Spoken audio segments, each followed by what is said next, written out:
m'appelle Maxime Boiteau, je suis chirurgien dentiste. Le sujet de ma thèse, c'était la prise en charge bucco-dentaire des résidents d'EHPAD en Nouvelle-Aquitaine.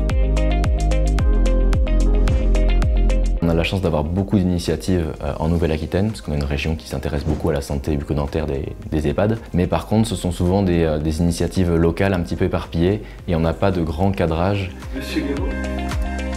La démarche pour cette thèse, c'était d'envoyer un questionnaire à tous les EHPAD de Nouvelle-Aquitaine dont on avait les coordonnées, pour en fait savoir quels étaient selon eux les freins à la prise en charge bucco-dentaire, quels étaient les besoins, et ensuite leur proposer différentes solutions et voir s'ils étaient favorables ou non à ces solutions.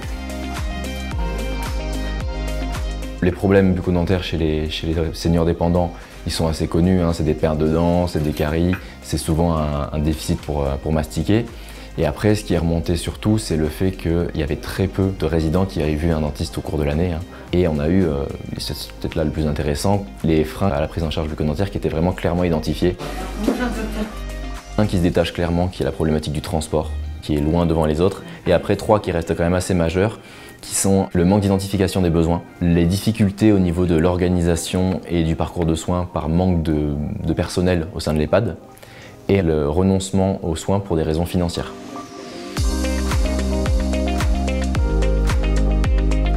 Cette thèse, elle apporte deux choses. La première, c'est d'avoir clairement des freins identifiés par les directeurs d'EHPAD eux-mêmes sur cette prise en charge. Et la deuxième, c'est d'ouvrir la porte et de montrer qu'il y a possibilité d'utiliser une nouvelle façon de soigner nos résidents d'EHPAD. Merci.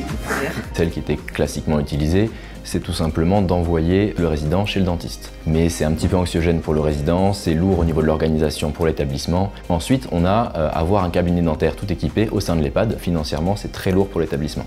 Et enfin, la troisième solution qui jusqu'à présent était jugée comme un peu irréaliste, mais qui finalement fonctionne, c'est de faire venir le chirurgien dentiste et son cabinet dans une mallette portative directement dans l'EHPAD. C'est quelque chose qui est fait depuis quelques années par quelques praticiens, notamment en Nouvelle-Aquitaine, et qui est tout à fait réalisable. J'ai eu la chance de pouvoir présenter ces travaux à un peu plus de 70 directeurs d'EHPAD. Ce qui a intéressé particulièrement les directeurs d'EHPAD, c'était le fait d'avoir une solution qui soit portée par les libéraux. De savoir que voilà, 90% de la profession peut potentiellement les aider à prendre en charge les seniors dépendants sans que la logistique retombe sur les établissements qui sont déjà en difficulté.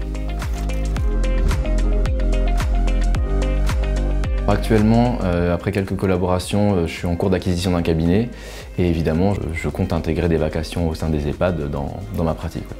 J'ai des grands-parents, j'ai des parents qui vont vieillir, moi aussi, et je pense que c'est indispensable de nos jours de s'impliquer dans la santé des seniors puisqu'on sera tous un jour ou l'autre concernés.